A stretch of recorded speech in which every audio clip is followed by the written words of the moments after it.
Hey, hello. So, welcome back to the second lecture of the clinical examination.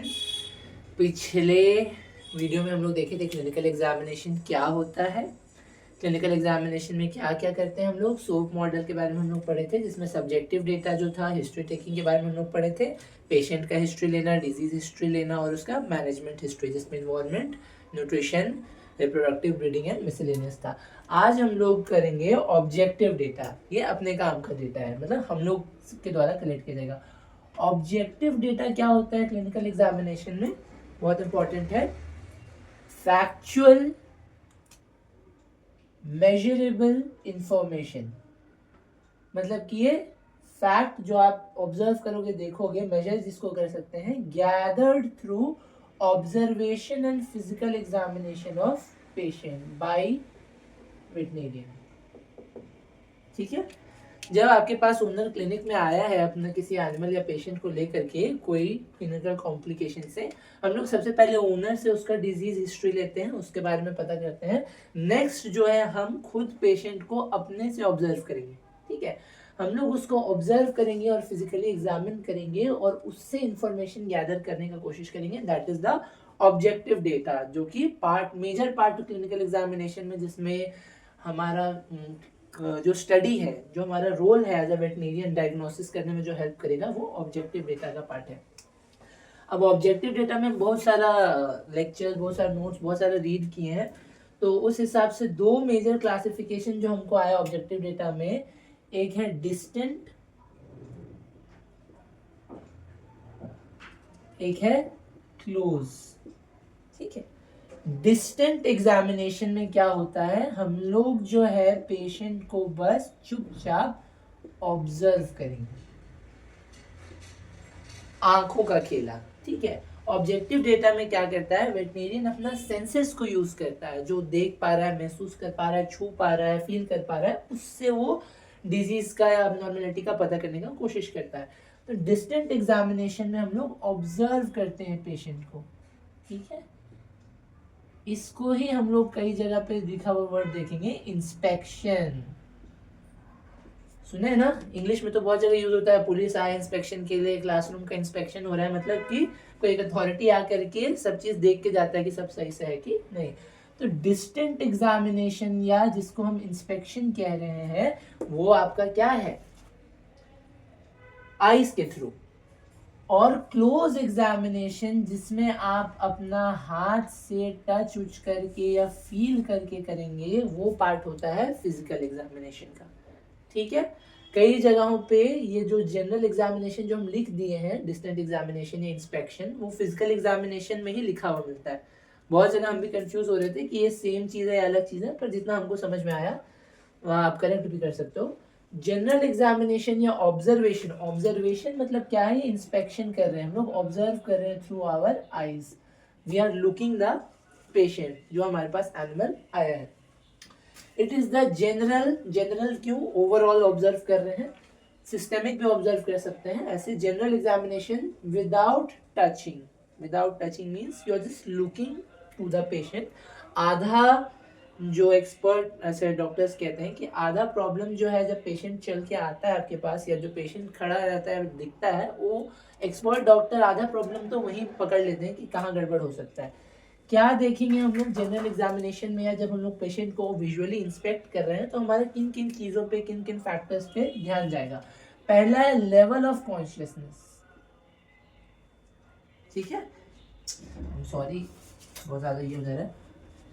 Level of consciousness क्या है, alertness क्या है, जो patient हमारा क्लिनिक में आया है वो अलर्ट कितना है, या वो कितने लेवल पे कॉन्शियस है। Super means it is sleepy, सुस्त है थोड़ा सा। ठीक है, सुपर माने रेस्ट कर रहा है, पर अलर्ट हो जाएगा अगर आप उसको कुछ स्टिमुलस दोगे, तो मतलब ये नॉर्मल बिहेवियर जैसा ही है, मतलब रेस्ट कर रहा है या थोड़ा सा स्लीपी है, लेकिन आप जब स्टिमुलस दोगे तो वो उस पर रिएक्ट करेगा, रिस्पॉन्ड करेगा। और कोमा में तो क्या होगा, नॉन रिस्पॉन्सिव है, मतलब कॉन्शियसनेस जो है उसका एक्टिव या अलर्ट नहीं है।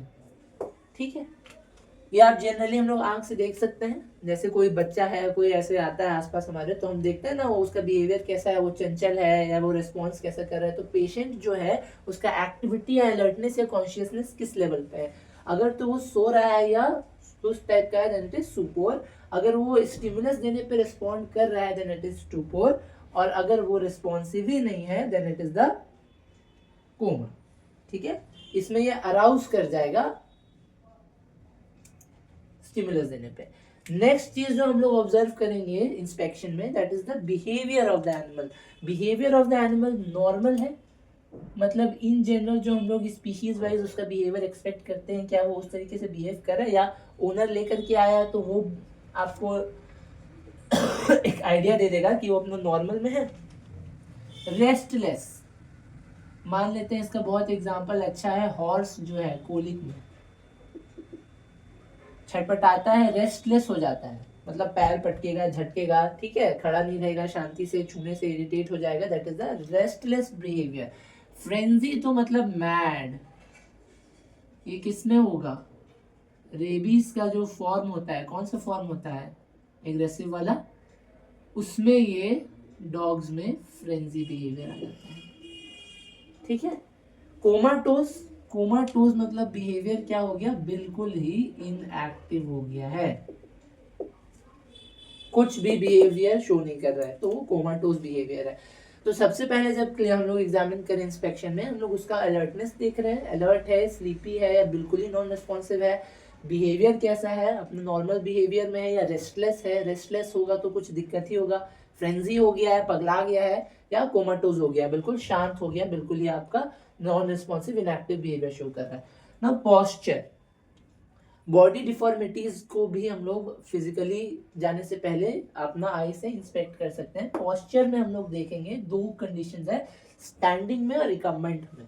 स्टैंडिंग में अगर वो जानवर खड़ा है तो उसका पोस्चर कैसा है, बॉडी पोस्चर, जैसे कि बहुत सारा डिफॉर्मिटीज होता है, स्पाइनल डिफॉर्मिटीज होता है ना, स्कोलियोसिस,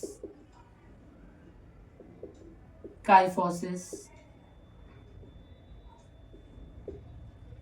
फिर आपका लॉर्डोसिस,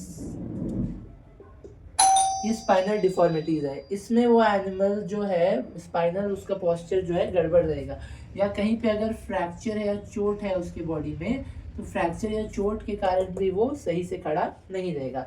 नाउ रिकम्बेंट पोस्चर में जब वो जानवर सो गया है, मतलब लेट गया है, रिकम्बेंट में कितने तरीके से हो सकता है, डोर्सल, डोर्सल रिकम्बेंसी मैंने पीठ के बल ऐसे फ्लैट होकर के गिर पड़ा है या सोया है। स्टर्नल रिकम्बेंसी, स्टर्नल मतलब कि छाती के बल वो जमीन पे लेटा है, जैसे डॉग्स में हो सकता है। और लैटरल रिकम्बेंसी, लैटरल मैंने साइडवेज होकर के वो जमीन पे लेटा है या पड़ गया है। तो पोस्चर हो गया। गेट, पोस्चर और गेट, गेट मैंने होता है चाल, इसमें कंफ्यूज नहीं करना है, पोस्चर खड़े में देखते हैं, गेट होता है चाल, चलते हुए देखते हैं, किस रेट से चल रहा है, धीरे चल रहा है, तेजी से चल रहा है, किस रेंज में चल रहा है, कहाँ तक चल पा रहा है, किस फोर्स में चल रहा है, किस डायरेक्शन और स्ट्रेंथ के साथ चल रहा है, मतलब बॉडी का मूवमेंट देख करके आप बहुत चीज उसमें एनालाइज कर सकते हो। For example goose stepping gate, ये हम क्वेश्चन छोड़ दे रहे हैं। गूज स्टेपिंग गेट जो है ये किस में होता है, गूज के टाइप का वॉकिंग करता है। तो गेट जो है मीडियल पटेलर डेस्मोटोमी जो ऑपरेशन हम लोग करते हैं, जिसमें पटेला का फिक्सेशन हो जाता है, जिसमें वो पटेला जो है ऊपर आकर के फंस जाता है, तो उसमें भी उसका गेट या पोस्चर बदल जाता है। टिटनेस के केस में रिस्ट्रिक्टेड मूवमेंट होता है, तो उसमें भी उसका गेट या पोस्चर जो है अल्टर हो जाता है। तो हम लोग पोस्चर और गेट को ऑब्जर्व करके भी बहुत चीज देख सकते हैं। Next is the body conformation. Body conformation में उसका हम लोग देखते हैं बॉडी वेट क्या है, ठीक है, क्या ओबीज है मतलब फैट है, क्या इमेशिएटेड है मींस थोड़ा सा लूजेंड है, मतलब दुबला पतला हो गया है, बीमारी या किसी कारणवश उसका बॉडी वेट नॉर्मल से थोड़ा लो है, तो body conformation. Next is the body या हेयर कोट कलर। कहते हैं हेल्दी एनिमल का निशानी होता है उसका स्किन जो है वो शाइनी और स्मूथ हो इन जनरल, और रफ और ब्रिटल या डल अगर उसका स्किन है, मतलब मिनरल डिफिशियंसी या कोई डिजीज कंडीशन हम लोग सस्पेक्ट कर सकते हैं, वो इंडिकेशन हो सकता है। And Most important is the appearance. Appearance is nothing but the outlook. बाहर से वो देखने में कैसा दिख रहा है, ठीक है। फॉर एग्जाम्पल स्किन पे पैरासाइट्स तो नहीं है, एक्टोपैरासाइट्स, ठीक है, माइट्स, मींज, कुछ भी एक्सटर्नल पैरासाइट्स जो हो गए, टिक्स हो गए, उससे आप सस्पेक्ट कर सकते हो टिक्स होगा तो टिक फीवर या क्या क्या टिक रिलेटेड कॉम्प्लिकेशंस जो होता है, डिजीज स्प्रेड करता है जो, वो हो सकता है। माइट इन्फेस्टेशन तो नहीं है, लीजन्स तो नहीं है कहीं कोई पस्ट्यूल, कोई बॉयल, कोई स्वेलिंग, इडीमा, कुछ ऐसा लीजन्स तो एक्सटर्नली नहीं दिख रहा है, कोई वोंड, कुछ भी। मतलब अपीयरेंस वाइज जब आप उसको आउटलुक से स्किन देखेंगे या बाहर से उसको ऑब्जर्व कर रहे हैं, इसमें अपीयरेंस में आप इसको भी इंक्लूड कर सकते हो, नेजल डिस्चार्ज, वजाइनल डिस्चार्ज, या कोई भी ऑरिफिसेस से चेक कर सकते हैं हम लोग, उसका डिस्चार्ज तो नहीं हो रहा है, कहीं ईयर्स से कुछ डिस्चार्ज तो नहीं हो रहा है, कहीं पस जमा है, कहीं कुछ स्किन में दिख रहा है बाहर, एक्सटर्नल अपीयरेंसेस। तो ये सारा हमारा आता है डिस्टेंट एग्जामिनेशन में या इंस्पेक्शन में। Inspection in some literatures is also part of physical examination, जिसमें आप आईज का यूज कर रहे हैं। In some literatures you will see inspection as a separate examination which is the distant examination classification. So क्या क्या general examination inspection में हम लोग देख रहे हैं, एनिमल का लेवल ऑफ कॉन्शियसनेस या अलर्टनेस कितना है, उसका बिहेवियर कैसा शो कर रहा है, उसका पोस्चर क्या है, उसका गेट यानी कि चाल मूवमेंट कैसा है, उसका बॉडी कंफर्मेशन कैसा है, उसका बॉडी या हेयर कोट कलर या स्किन अपीयरेंस कैसा है, appearance of the outlook externally वो कैसा दिख रहा है, मतलब कि इसमें हम लोग देखेंगे पैरासाइट्स देख सकते हैं, लीजन्स देख सकते हैं, वुंड्स देख सकते हैं, डिस्चार्जेस फ्रॉम ऑरिफिसेस देख सकते हैं। ये सारा जनरल क्लिनिकल एग्जामिनेशन का पार्ट है। अगेन ये सब देखना ही क्यों है, इसका पर्पस यही है कि एबनॉर्मेलिटी जो है कहाँ पे है और क्यों है उसको आइडेंटिफाई करना, तो करेक्ट डायग्नोसिस करने के लिए बीमारी का। ये जनरल एग्जामिनेशन या observation which is also known as physical inspection. Next is the physical examination. Physical examination ये आपका close investigation है, close। फिजिकल होना मतलब कि फील करना उसको। सो फिजिकल एग्जामिनेशन में वी यूज आर सेंसरी, मतलब हैंड से हम लोग उसको छू छू के एनिमल को जगह जगह पे ऑब्जर्व करेंगे, तो फिजिकल एग्जामिनेशन कहलाएगा। अब एग्जामिनेशन का अप्रोच दो होता है, एक सिस्टमिक अप्रोच, मतलब आप सिस्टम वाइज कर रहे हैं। फॉर एग्जांपल पहले हम आपका किए रेस्पिरेटरी सिस्टम चेक किया, उसका सांस उस ठीक से ले रहा है कि नहीं, फिर हम सर्कुलेटरी सिस्टम चेक किया, हार्ट बीट चेक किया उसका, ठीक है, ब्लड सर्कुलेशन चेक किए, फिर अलग अलग system wise nervous system check कर रहे हैं, कॉन्शियसनेस वगैरह चेक कर रहे हैं, तो सिस्टमिक अप्रोच। दूसरा है हेड टू टो अप्रोच, ये ज़्यादा कॉमन अप्रोच है। हेड टू टो में हम ऊपर से स्टार्ट करेंगे एनिमल का, फेस से लेकर के, फिर नीचे नीचे नीचे मतलब पीछे की तरफ हम जाते जाएंगे, हेड से लेकर के टो तक, पैर तक। That is the physical examination का प्रोसेस। अब physical examination when we do, तो हम उसको छू के, फील करके, सुन के ऐसा एग्जामिन करने वाले हैं, सिर्फ आंख का यूज नहीं कर रहे हैं, तो उसमें हम लोग को कुछ टूल्स लगता है, ठीक है, टूल्स ऑफ फिजिकल एग्जामिनेशन। ये हम लोग नेक्स्ट स्लाइड में अभी देखेंगे, टूल्स ऑफ फिजिकल एग्जामिनेशन। उसका कुछ कुछ एग्जांपल्स यहाँ पे दिया हुआ है, एस्कल्टेशन, परकशन, पाल्पेशन, ठीक है, ये in general very used methods of physical examination है, जिसको हम लोग एनिमल को एग्जामिन करने के लिए फिजिकली यूज करते हैं। ये वाइटल साइन मेजरमेंट्स जो है यहाँ पे हम अलग से ये पॉइंट लिखे हैं, फिर अगेन कोई कोई टेक्स्ट में फिजिकल एग्जामिनेशन में ही मर्ज दिखेगा द वाइटल साइंस मेजरमेंट में, that is the temperature, body temperature. Body temperature measurement में आइडेंटिफाई करने में मदद करता है कि क्या उसको हाइपोथर्मिया है, क्या उसको हाइपरथर्मिया है, और अगर कोई इन्फेक्शन के साथ हम लोग सस्पेक्ट कर रहे हैं तो क्या एनिमल को फीवर है। That is the use of measurement of body temperature. Vital science हम लोग किसी लेक्चर में अलग से कवर कर सकते हैं। Next is the heart rate. Heart rate में हार्ट बीट कैसा है, साउंड भी चेक करते हैं हम लोग एस्कल्टेट करके, और साथ साथ हम लोग बीट्स पर मिनट बीपीएम भी काउंट करते हैं कि हार्ट बीट सही है कि नहीं। उसी में टर्म्स आता है ब्रेडिकार्डिया, टैकीकार्डिया, ये सब हम लोग जब वाइटल साइंस पढ़ेंगे तब। Next is the respiratory rate या breathing rate. Respiratory rate is the number of breaths per minute, एक मिनट में कितना सांस ले रहा है। Now this respiratory rate indicates कि एनिमल का ब्रीदिंग पैटर्न जो है नॉर्मल है कि नहीं है। जैसे इसमें ओलिगोपिनिया होता है, अगर ऑक्सीजन का कमी है, सांस लेने में दिक्कत है, तो हाइपोक्सिया होगा, तो स्ट्रगल करेगा ब्रीथ करने के लिए। ये सब कंडीशंस में हम लोग रेस्पिरेटरी रेट को मेजर करते हैं, उसका थोरैसिक मूवमेंट, एब्डोमिनल मूवमेंट या thoraco abdominal respiratory rhythm check करते हैं। पल्स, जैसे हम लोग यहाँ पे डॉक्टर चूके मुंह होता है ना, मर गया है जिंदा है, चेक करता है पल्स। आर्टेरियल कॉन्ट्रैक्शन या डायलेटेशन होता है जब हार्ट का सिस्टोल और डायस्टोल फेज होता है, तो उसमें पल्स वेव्स जनरेट होते हैं, जो हम लोग मेजर आर्टरीज को छू के पल्स पता कर सकते हैं। We will study. And body weight you can also count in the body conformation as well. And body weight हम लोग पढ़े थे इन जनरल, पेशेंट डेटा जब लेते हैं तभी भी बॉडी वेट लिया जाता है।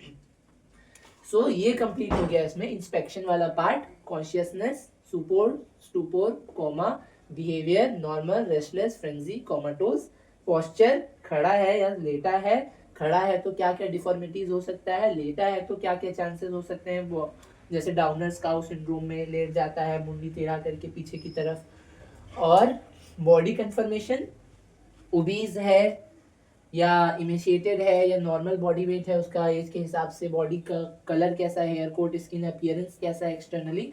ये आपका हो गया इंस्पेक्शन का पार्ट। इंस्पेक्शन अगेन ये डिस्टेंट एग्जामिनेशन में क्लासिफाई कर सकते हैं और फिजिकल एग्जामिनेशन में भी कहीं कहीं आपको इंस्पेक्शन साथ में दिखेगा, तो वो कोई बात नहीं है, वो बस part of the objective data ही है। फिजिकल एग्जामिनेशन ये क्लोज इन्वेस्टिगेशन करने का एक तरीका है, जिसमें कि हम अलग अलग मेथड से, जैसे एस्कल्टेशन, परकशन और पाल्पेशन के थ्रू हम लोग एनिमल को फिजिकली एग्जामिन करते हैं। और साथ में वाइटल साइंस मेजरमेंट, डॉक्टर्स का पैड में, प्रिस्क्रिप्शन पैड में वाइटल साइंस मेजरमेंट का एक कॉलम अलग से दिया रहता है, जिसमें कि आपको दिखेगा temperature, heart rate, respiratory rate, pulse, body weight, ये सब मेजरमेंट दिया रहता है। वैसे heart rate indirect indication pulse का ही है। तो अभी नेक्स्ट में हम लोग ये पढ़ रहे हैं, फिजिकल एग्जामिनेशन को कवर करते हैं। ओके तो पहला वाला पार्ट था general physical examination, general distant examination, जिसका था हम लोग इंस्पेक्शन पढ़े थे, इंस्पेक्शन में लेवल ऑफ कॉन्शियसनेस, अलर्टनेस वगैरह। अब ये है आपका फिजिकल एग्जामिनेशन। फिजिकल एग्जामिनेशन का हम दो अप्रोच बताए थे, एक सिस्टेमिक है जो सिस्टम वाइज एक एक सिस्टम को चेक करेंगे, दूसरा है head to toe. Head to toe वाले में हम लोग एक एक बॉडी पार्ट सर से लेकर के पैर तक में एग्जामिन करते हुए चलेंगे। उसमें हम लोग क्योंकि फिजिकली एग्जामिन कर रहे हैं, तो हम लोग अपना हाथ को और अपना सेंस जैसे कान को, ये सबको यूज करते हैं, फील करते हैं, तो फिजिकल एग्जामिनेशन का पार्ट हो जाता है। तो इसमें बहुत सारे टूल्स हैं फिजिकल एग्जामिनेशन करने के लिए। पहला है पाल्पेशन, परकशन, एस्कल्टेशन, मैनिपुलेशन, ये सारा major tools for physical examination है। एक एक करके डील करते हैं, ब्रीफ में ही बता रहे हैं, ज़्यादा कुछ इसका डिटेल लिखे भी नहीं है, हमको खुद भी नहीं आता है। तो palpation is feeling patients body with hands, अपने हाथों का इस्तेमाल करके, to assess the size, shape and texture of organ and tissues. Hand से ऐसे इस तरीके से आप उसको जेंटली फील करते हुए जाएंगे किसी ऑर्गन को या किसी बॉडी पार्ट को, तो वो पाल्पेशन होता है। फॉर एग्जाम्पल जैसे हम लोग किसी बॉडी पार्ट में मान लेते हैं कहीं पेशेंट बोल रहा है दर्द है या कुछ प्रॉब्लम कॉम्प्लिकेशन है, तो हम लोग जनरली उसको हल्का हल्का छू छू करके देखते हैं कि उससे एसेस करते हैं कि अंदर का कोई ऑर्गन या डैमेज तो नहीं है या सब ठीक ठाक है, साइज, शेप वगैरह, तो वो पाल्पेशन है। पाल्पेशन में छू के पता करना हाथों से। नाउ अभी इन सब में दिखेगा डायरेक्ट और indirect physical examination. Direct physical examination वो होता है जो हम अपने बॉडी से, खुद से, डॉक्टर जो खुद का बॉडी का इंस्ट्रूमेंट है उसको यूज करके कर रहा है। फॉर एग्जांपल यहाँ फिंगर्स से हम अगर पाल्पेट कर रहे हैं तो it is a direct palpation, direct physical examination. अगर हम किसी प्रोब की मदद से करेंगे, इंस्ट्रूमेंट की मदद से, तो वो इनडायरेक्ट फिजिकल एग्जामिनेशन है और वो इनडायरेक्ट पाल्पेशन होगा क्योंकि मेरे हाथ नहीं इस्तेमाल हो रहे हैं। Next is the percussion. Percussion ऐसे ऐसे टैप करते हैं बॉडी पार्ट्स में, ठीक है। बॉडी पार्ट्स में ऐसे टैप करने से हर एक बॉडी पार्ट से एक कैरेक्टरिस्टिक वाइब्रेशंस रिलीज होता है जिससे उसका कुछ ऑडिबल साउंड जो उसी बॉडी पार्ट को टैप करने से आएगा वो निकलता है। तो ये सारे टूल्स बहुत स्किलफुल हैं क्योंकि ये जस्ट इन जनरल जाके कर देने से नहीं आएगा, ये with time, with practice, with patience और डेवलप करता है ये स्किल्स। तो बॉडी पार्ट्स को जब हम लोग किसी फिंगर्स या इंस्ट्रूमेंट से ऐसे टैप करते हैं तो टैप करने से क्या होता है, उसमें से कैरेक्टरिस्टिक साउंड जनरेट होता है जिसको हम लोग ऑब्जर्व करते हैं। नॉर्मल केस में बॉडी का साउंड अलग होगा उस एरिया का, और अगर वहाँ पे कोई पैथोलॉजिकल कंडीशन है तो वहाँ पे परकशन करने पे साउंड जो है थोड़ा अलग ऑब्जर्व हो सकता है, सुनाई दे सकता है। सो अगेन डायरेक्टली अगर हम कर रहे हैं पाल्पेट तो हमको अपना फिंगर्स का इस्तेमाल करना होगा। इनडायरेक्टली करते हैं तो इंस्ट्रूमेंट आता है दैट इज द प्लेक्सर हैमर, और एक पैड होता है दैट इज द प्लेक्सीमीटर। तो उसके मदद से हम लोग ठोक ठोक के टैप करके उसको साउंड को ऑब्जर्व करते हैं, that is the percussion. Now ये ऑब्जेक्टिव वगैरह किसी के लिए इंपॉर्टेंट हो सकता है इसलिए यहाँ लिख दिए। बैलोटमेंट में क्या होता है, ये टेक्निक है जिसमें पाल्पेशन और परकशन हम लोग साथ साथ में करते हैं, मतलब कि पेशेंट का बॉडी को फील भी कर रहे हैं और जेंटली उसको टैप करके उससे साउंड भी ले रहे हैं, दैट इज द बैलोटमेंट। एस्कल्टेशन क्या है, एस्कल्टेशन में हम लोग का कान काम आएगा। Why? Because we will be listening to the functional sounds produced by the internal organs. हर जो बॉडी का ऑर्गन है जो फंक्शनिंग मोड में होता है उसका कैरेक्टरिस्टिक साउंड्स प्रोड्यूस होता है जिसको हम लोग सुन सकते हैं। नाउ परकशन से कैसे डिफरेंट है, परकशन में हम लोग बॉडी को टैप करते हैं तो हम लोग एक्सटर्नली वाइब्रेशंस दे रहे हैं, जो बॉडी से बाउंस बैक करके आएगा वो सुनाई देगा। एस्कल्टेशन में we are listening to the functional sounds produced by internal organs. जैसे पेट में गुड़गुड़ाहट का आवाज आता है, जैसे हम लोग कान लगाएंगे तो पेट का बाउल मूवमेंट्स का आवाज we can hear that. Similarly जब हर्ट में हम लोग सुनते हैं कान लगा करके स्टेथोस्कोप की मदद से तो we can hear the heart beat. Likewise जब ब्रीदिंग रेगुलर होता है तो उसका रिदम और उसका पैटर्न भी हम लोग ध्यान से सुनने पे, एस्कल्टेट करने पे समझ में आता है। तो इंटरनल ऑर्गन्स का साउंड जो प्रोड्यूस होता है जब हम उसको बारीकी से ऑब्जर्व करते हैं तो उसको हम एस्कल्टेशन कहते हैं। Now this is also both type, direct भी हो सकता है, इनडायरेक्ट भी हो सकता है। डायरेक्ट एस्कल्टेशन में आप सीधे ऐसे कान लगाओगे तो उसमें सुनाई देगा, दैट इज डायरेक्ट। इनडायरेक्ट एस्कल्टेशन में अगेन जो हमारा इंस्ट्रूमेंट यूज हो रहा है that is the stethoscope, that means stethoscope whatever means with the use of an instrument. Why we are using this indirect methods, because the direct methods are often subjective और उसमें error हो सकता है। For example मेरा कान में अगर कुछ गड़बड़ी है तो हम अच्छे से ना सुन पाए, या फॉर एग्जाम्पल अगर हम ठीक से परकशन नहीं कर पा रहे अपने फिंगर्स से तो मेरे से सही साउंड नहीं जनरेट होगा। तो in that case instruments are used for precision, ताकि आपका मिस्टेक थोड़ा सा कम हो जाए, and accuracy. So stethoscope amplifies those waves and वो आपको थोड़ा सा ज़्यादा क्लियर और अच्छे से सुनाई दे सकता है as compared to the normal hearing capacity of our ears. So auscultation functional sounds produce करते हैं। auscultation में सबसे मेजर ऑर्गन जिसको हम लोग auscultate करते हैं that is the heart. Heart अब ये वाला हार्ट नहीं, मतलब 4 चेम्बर वाला हार्ट, मेरा ड्राइंग तो बहुत ज़्यादा ही खराब है, कोई बात नहीं। हार्ट को हम लोग एस्कल्टेट करते हैं हार्ट बीट सुनने के लिए। उसमें क्या चीज़ मेजर होता है, जो लब डब साउंड है उसमें अगर कुछ गड़बड़ है, कार्डियक एरिदेमिया है या कुछ भी हार्ट रिलेटेड डिसऑर्डर्स है, कार्डियक मायोपैथी वगैरह, तो उसमें आपको एक अजीब सा साउंड आएगा फ्रॉम द रेगुलर से डेविएटेड। और दूसरा आप बीट्स पल्स से भी काउंट करते हैं, दूसरा आप स्टेथोस्कोप से हार्ट बीट भी काउंट कर सकते हो। सकशन, जब बॉडी को आप मूव करते हो और साथ में उसको सुनते हो, एस्कल्टेट करते हो, दैट इज सकशन। बहुत जगह नहीं मिलता ये वर्ड। सकशन में फॉर एग्जांपल किसी बॉडी ऑर्गन या कैविटी में फ्लूइड भरा है तो उसका लेवल ऑफ फ्लूइड आपको जांचना है कितना है क्या है, तो थोड़ा सा उसको मूव करेंगे तो पानी का मूवमेंट का या फ्लूइड का मूवमेंट का आवाज आएगा बॉडी में, टिश्यू फ्लूइड का मूवमेंट्स का, तो उस प्रोसेस को हम लोग कहते हैं सकशन। मैनिपुलेशन, बहुत बार हम लोग घर में भी ये करते हैं मैनिपुलेशन, वो मेंटल वाला नहीं। जैसे किसी का हाथ में या पैर में कोई चोट या फ्रैक्चर आ गया या गिर पड़ गए, तो हम लोग ऐसे मूव करके देखते हैं ना, वो जगह हिल रहा है कि नहीं हिल रहा है, मूव कर पा रहा है कि नहीं कर पा रहा है। That is the manipulation. ये फ्लेक्सिबिलिटी को टेस्ट करता है कि मूवमेंट हो रहा है कि नहीं किसी ऑर्गन में, कैसे उसको हल्का सा स्ट्रेच और मूव करके। फॉर एग्जाम्पल कहीं पे कुछ चोट लग गया है और वो बॉडी पार्ट इमोबलाइज हो गया है, तो हमको नर्व्स चेक करना है कि नर्व्स वहाँ के रिस्पॉन्ड कर रहे हैं कि नहीं। तो हम जेंटली उसको स्ट्रेच और मूव करेंगे, तो वहाँ का मूवमेंट अगर हो रहा है, that means nerves are intact और वहाँ पे मैनिपुलेशन टेक्निक काम आता है।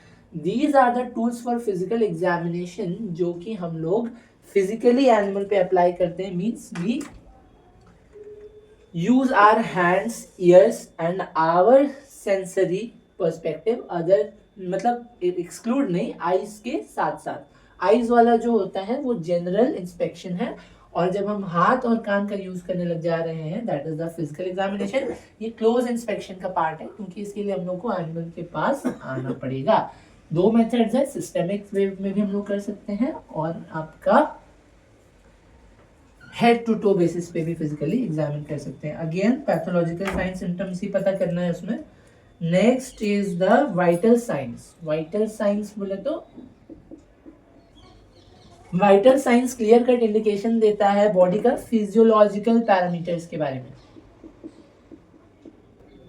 मेजर्स द फिजियोलॉजिकल पैरामीटर्स, मतलब कि बॉडी के अंदर का जो फंक्शनिंग है वो सही से काम कर रहा है कि नहीं, that we get to understand by the vital science. इसको ज्यादा नहीं कवर करेंगे, बस ब्रीफ में बता दे रहे हैं। बाकी अगर if you would want I will make different video for this. तो वाइटल साइंस क्या है, ये फिजिकल एग्जामिनेशंस में बहुत लोग कंट्रोल करते हैं, कोई कोई इसको अलग मानता है। क्लिनिकल एग्जामिनेशन का ही पार्ट है जिसमें हम लोग फिजियोलॉजिकल पैरामीटर्स को चेक कर रहे हैं। इसके लिए आपको इंस्ट्रूमेंट्स लगेगा। For example temperature. Body temperature is a Paramount importance while maintaining the homeostasis. ठीक है, बॉडी टेम्परेचर गड़बड़ाता है अगर, तो इसका मतलब होम्योस्टैसिस गड़बड़ाया है बॉडी का, कुछ आगे पीछे हुआ है तो गड़बड़ हो रहा है। टेम्परेचर हो गया, देन हार्ट रेट। ठीक है, हार्ट रेट हो गया, रेस्पिरेटरी रिदम, पीछे मतलब लास्ट लाइन में हम लोग किए बच्चे discuss, respiratory rhythm, respiratory rhythm, then pulse. ठीक है, और भी है वाइटल साइंस बहुत सारे हैं। इन जनरल जो है, हाँ म्यूकस मेम्ब्रेन का वो छूट गया था, म्यूकस मेम्ब्रेन को भी एग्जामिन करते हैं हम लोग फिजिकली में। ठीक है, उसका कलर देखते हैं, आँख के नीचे ऐसे करके म्यूकस मेम्ब्रेन जो देखते हैं, जॉन्डिस पता लगता है, या अगर अनीमिया हुआ है तो वो पता लगता है। और भी पैथोलॉजिकल साइंस है जो म्यूकस मेम्ब्रेन से पता लगता है। हाँ, temperature, heart rate, respiratory rate, pulse, ये सारा वाइटल साइंस होते हैं जो इंडिकेट करते हैं कि बॉडी का फंक्शनिंग जो है वो प्रॉपर फिजियोलॉजिकल लेवल पे हो रहा है कि नहीं हो रहा है। नॉट टेम्परेचर, बहुत सारे एनिमल स्पीशीज हैं, सबका बॉडी टेम्परेचर का जो रेंज है और क्रिटिकल पॉइंट है वो अलग अलग है। हो सकता है हम यहाँ पे चिपका दें, मतलब डाल दें वीडियो में, या आप इन जनरल पढ़ भी सकते हो। टेम्परेचर को मेजर करने का इंस्ट्रूमेंट बस याद रखना है, थर्मोमीटर। थर्मोमीटर में तो बहुत सारे टेम्परेचर का रेंज हो सकता है, जो हम लोग क्लिनिक्स में यूज करते हैं जो टेम्परेचर रेंज वाला, that is the clinical thermometer. Now your purpose is to let me know जो टेम्परेचर रेंज होता है क्लिनिकल थर्मोमीटर का वो कहाँ से कहाँ तक होता है। ठीक है, टेम्परेचर में क्या हो सकता है एबनॉर्मलिटीज। मान लेते हैं कि हाइपोथर्मिया हो गया है, ठंड में होता है। ज़्यादातर एनिमल्स जो बाहर रहते हैं और बूढ़े लोग जो हैं हाइपोथर्मिया से ही चले जाते हैं, मर जाते हैं लो बॉडी टेम्परेचर से। जो भी उस एनिमल का क्रिटिकल लिमिट है, टेम्परेचर है, रेंज, उससे बिलो चले जाएगा तो आप बोलेंगे कि हाइपोथर्मिया हो गया है। बॉडी टेम्परेचर एक फिक्स वैल्यू नहीं होता, रेंज होता है जिसमें वो स्टेबल रह सकता है, उससे नीचे चला गया तो हाइपोथर्मिया हो गया। हाइपोथर्मिया क्या होता है, जब बाहर का टेम्परेचर गिरता है और बॉडी उसको कोप अप नहीं कर पाता हीट प्रोडक्शन से, तो बॉडी का टेम्परेचर भी गिर जाता है, that is the hypothermia. Next is the hyperthermia. Hyperthermia means high body temperature, hyper माने increase, thermia means temperature, increase temperature. ये हाइपरथर्मिया अलग है और फीवर अलग है। ऑफन टाइम्स हम लोग कंफ्यूज कर जाते हैं, हाइपरथर्मिया मतलब भी हाई टेम्परेचर, फीवर मतलब भी हाई टेम्परेचर। हाइपरथर्मिया में इंक्रीज टेम्परेचर है, बट वो हमारी वजह से है। बॉडी एक्टिविटी ज़्यादा है, मान लेते हैं एक्सरसाइज ज़्यादा कर रहे हैं या स्ट्रेस ज़्यादा हो गया है या आउटडोर टेम्परेचर ज़्यादा है, लू लग गया है, तो उस कारण हमारा बॉडी टेम्परेचर भी बढ़ गया, that is the hyperthermia. Fever में क्या होता है, टेम्परेचर तो बढ़ा है लेकिन किस कारण बढ़ा है, किसी इन्फेक्शन के कारण, ब्लड में टॉक्सीमिया है या सेप्टिसीमिया है।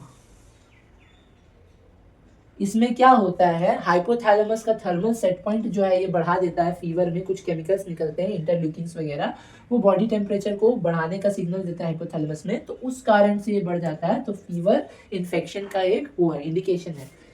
Heart rate beats per minute, 1 minute में कितना धड़क रहा है, अगेन ये वाइटल साइंस जो है वेटरनरियंस के लिए बहुत इंपॉर्टेंट है, क्योंकि बहुत सारे स्पीशीज हैं और सबका अलग अलग रेंज है, इवन हम भी बहुत सारा पढ़े थे, अभी एग्जाम के लिए सब भुला जा रहे हैं। बीट्स पर मिनट अलग अलग स्पीशीज का हार्ट रेट हमको नॉर्मल केसेस में पता होना चाहिए, ठीक है।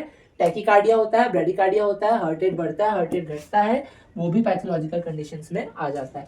रेस्पिरेटरी रिदम, थोरैसिक रेस्पिरेशन होता है जो चेस्ट का मूवमेंट को देख करके किया जाता है। एब्डोमिनल रेस्पिरेशन होता है जो कि एब्डोमेन, पेट बाहर अंदर हो रहा है, तो एब्डोमिनल रेस्पिरेशन। और थोरैको एब्डोमिनल रेस्पिरेशन, मतलब कि दोनों का यूज करके एनिमल उसको ब्रीथ करता है, तो थोरैको एब्डोमिनल रेस्पिरेशन होता है।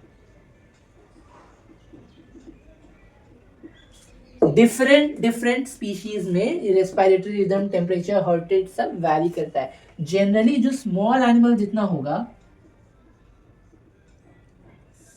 उसका फिजियोलॉजिकल पैरामीटर्स जो है हाई ज्यादा होगा। जितना छोटा एनिमल, मुर्गी का बॉडी टेम्परेचर बहुत ज्यादा होता है, उसका हार्ट रेट भी बहुत ज्यादा होता है। छोटा छोटा एनिमल्स का फिजियोलॉजिकल पैरामीटर्स जो है वो इंक्रीज होता है। तो रेस्पिरेटरी रिदम में भी हम लोग देखेंगे, हाथी का जो है रेस्पिरेटरी रेट बहुत कम है एज कम्पेयर टू जो कैट्स है या मुर्गी है उन लोग से। ये हम चार्ट लगा देंगे, उसमें एक एवरेज रेंज दिया रहेगा, you can study from that. Pulse, pulse क्या होता है, ये एक तरीके से हार्ट बीट का ही मेजरमेंट है, हार्ट रेट का ही मेजरमेंट है। हार्ट रेट जो है वो पल्स के ही तौर पे आप मान सकते हो। ये आर्टरीज जो हैं, जब वेंट्रिकल का सिस्टोल होता है, यानी वेंट्रिकल जब कॉन्ट्रैक्ट करते हैं तो पूरा ब्लड में बॉडी जाता है आउटा के थ्रू, तो ये आर्टेरियल वॉल्स जो है डायलेट करके मोटे हो जाते हैं, प्रेशर बढ़ जाता है उसमें, तो वो आपको पल्स के फॉर्म में, वेव के फॉर्म में मेजर आर्टरीज में फील होता है। बहुत जगह पूछता है क्या कहाँ से लेते हैं, ठीक है। जैसे site for pulse taking in different animals will be different. Coccygeal artery ये यूज होता है कैटल्स के केस में, अदर स्पेसिस से भी ले सकते हैं लेकिन जो प्रोमिनेंट साइट्स है, ठीक है।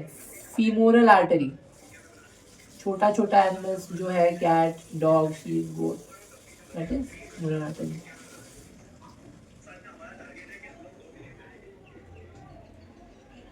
हॉर्स में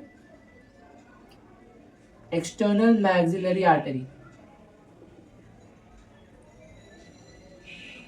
बहुत सारे एनिमल्स हैं, सबका prominent sites of pulse taking है। तो ये क्लिनिकल साइंस जो है, वाइटल साइंस जो है, ये हम लोग हर एनिमल के लिए जो क्लिनिक में आता है उसको ऑब्जर्व करते हैं कि क्या डेविएशन वो शो कर रहा है या फिजियोलॉजिकल पैरामीटर्स में नॉर्मल है। उससे हम लोग को फीवर का, हार्ट का, यानी सर्कुलेटरी और रेस्पिरेटरी फैक्टर्स के बारे में हम लोग जानकारी इकट्ठा करते हैं। हम एक एक करके वो चार्ट लगा देंगे जिसमें टेम्परेचर, रेस्पिरेशन, पल्स का अलग अलग से दिया हुआ है वैल्यूज, वो आप इसमें स्क्रीनशॉट ले लोगे या देखोगे तो आपको एक एवरेज रेंज पता चल जाएगा। और दो अलग अलग टेक्स्ट में या अलग अलग बुक्स में फिर 0.5, 0.1 के लिए टेम्परेचर का वेरिएशन होता ही है, ठीक है। खत्म कर देते हैं आज क्लिनिकल एग्जामिनेशन को, जितना भी लंबा जा रहा है। एक अभी इसके बाद हम बता रहे हैं आपको। So coming to the last section of the clinical examination, we have collected the subjective data, we are done with the objective data. अब next part is the assessment. Assessment क्या है? It is a systemic process of collecting and analyzing information about patient's health to determine the planning. जब हम लोगों ने honour से history ले लिया, हम लोग खुद क्लिनिकली एग्जामिन कर लिए, तो अब हम लोग क्या करेंगे, उसका असेसमेंट करेंगे। असेसमेंट में हम लोग क्या करते हैं, उसका जो कंडीशन है पेशेंट का, वो हम लोग इस सिचुएशन उसका एनालाइज करते हैं कि ये क्या हो सकता है। फॉर एग्जाम्पल, ओनर से हिस्ट्री लिए, हम पेशेंट को क्लिनिकली एग्जामिन किए, तो हमको कोई भी डिजीज के बारे में थॉट आ रहा है, हमको रिलेट किए साइन सिम्टम्स और हिस्ट्री को, आई एम थिंकिंग कि ये बीमारी हो सकता है, तो कलेक्शन ऑफ इंफॉर्मेशन और उसको एनालिसिस करने के बाद मेरे दिमाग में ये आ रहा है, अब वो बीमारी हो सकता है तो उसके बाद हमको क्या करना होगा, नेक्स्ट स्टेप में प्लानिंग करना होगा। प्लानिंग जो है हम दो चीज का कर सकते हैं, एक है प्लानिंग डायग्नोसिस का, जो हम क्लिनिकली एग्जामिन किए और फाइंड आउट किए असेसमेंट करने के बाद हो सकता है कि वो बीमारी हो, लेकिन बहुत सारे केसेस में ऐसा होता है किसी भी बीमारी का स्पेसिफिक टेस्ट करना पड़ता है तो कंफर्मेटरी डायग्नोसिस बनाने के लिए कि वही है कि नहीं। हम क्लिनिकली एग्जामिन करके जो भी डायग्नोसिस बनाएंगे वो टेंटेटिव होगा क्योंकि वो फैक्चुअली टेस्ट के बेसिस पे प्रूफ नहीं हुआ है।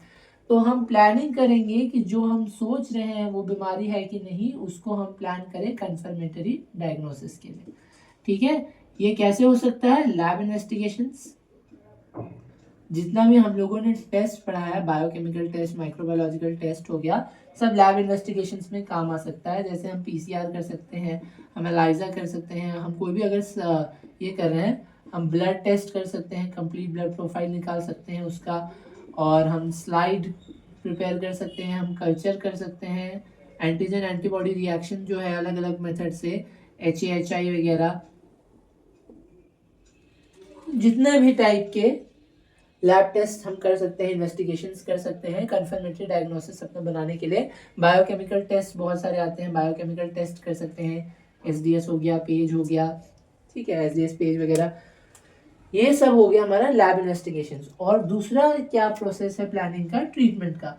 कभी कभी ऐसा होता है कि आपको क्लिनिकल एग्जामिनेशन करने पे आपको मतलब कंडीशन पता चल जाएगा क्या प्रॉब्लम है उसको, तो हम लोग डायरेक्टली उसका ट्रीटमेंट करेंगे। कभी कभी कुछ डिजीजेस कॉम्प्लिकेटेड होता है, डिफरेंशियल डायग्नोसिस बनाना पड़ता है, सेम साइन सिम्टम्स दिख रहे हैं दो अलग अलग बीमारी के केसेस में, तो उसको पहचानने के लिए हम लोग टेस्ट और कर सकते हैं, या इसके बाद, या अगर पता चल गया है असेसमेंट में कि क्या प्रॉब्लम है तो हम लोग उसको ट्रीटमेंट करेंगे। ट्रीटमेंट तक पहुंचने के लिए क्लिनिकल एग्जामिनेशन किया जाता है। क्यों, पहले आपको डिजीज को क्या करना होगा, डायग्नोस करना होगा। एक होता है सिम्टोमेटिक ट्रीटमेंट, जिसमें हम सिम्टम्स का इलाज करके सिम्टम्स को कम करते हैं। अगर प्रॉपर ट्रीटमेंट चाहिए तो डिजीज का डायग्नोसिस करना इंपॉर्टेंट है, क्योंकि क्या प्रॉब्लम है जिस वजह से वो सिम्टम्स आ रहा है, उस प्रॉब्लम को ही इलाज कर देंगे तो सिम्टम्स अपने आप सबसाइड करेगा। ना ट्रीटमेंट में कुछ भी हो सकता है, जैसे कोई इन्फेक्शन है, बैक्टीरियल हो गया, या कुछ एंटीबायोटिक ट्रीटमेंट हो गया, डिहाइड्रेशन वगैरह है, कुछ ऐसा प्रॉब्लम है, बर्न वगैरह, हाइपोवोलेमिक शॉक है तो फ्लूइड थेरेपी हो गया। ठीक है, ये वैरी कर सकता है, डॉक्टर्स के अपने डिसीजन पे है कि उसका डायग्नोसिस क्या बन रहा है, उस बेसिस पे हम लोग क्या उसको ट्रीटमेंट प्रोवाइड करेंगे। तो ओवरऑल जो क्लिनिकल एग्जामिनेशन का टॉपिक था उसमें हम लोग देखें सब्जेक्टिव डेटा, ओनर से हम लोग हिस्ट्री लेते हैं, उसके बाद में हम लोग पेशेंट को खुद एग्जामिन करते हैं, सिस्टेमिक हो चाहे हेड टू टू एग्जामिनेशन हो, फिजिकली एग्जामिन करते हैं, इंस्पेक्ट करते हैं, लास्ट में हम लोग उसका असेसमेंट करते हैं, जो डेटा कलेक्ट हुआ और एनालाइज करेंगे उसके बाद हम लोग प्लानिंग डिटरमाइन करते हैं कि अब आगे क्या प्लानिंग हुई, आगे क्या, क्योंकि आपके पास ये सब करने का पर्पस क्या है, उसको ठीक करना है ना, पेशेंट है, ओनर को रिलीफ पहुंचाना है।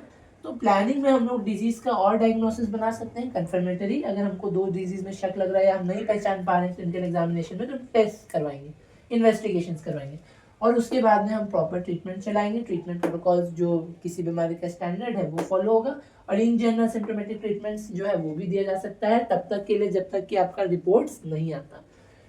तो ये क्लिनिकल एग्जामिनेशन ओवरऑल खत्म होता है। Thank you.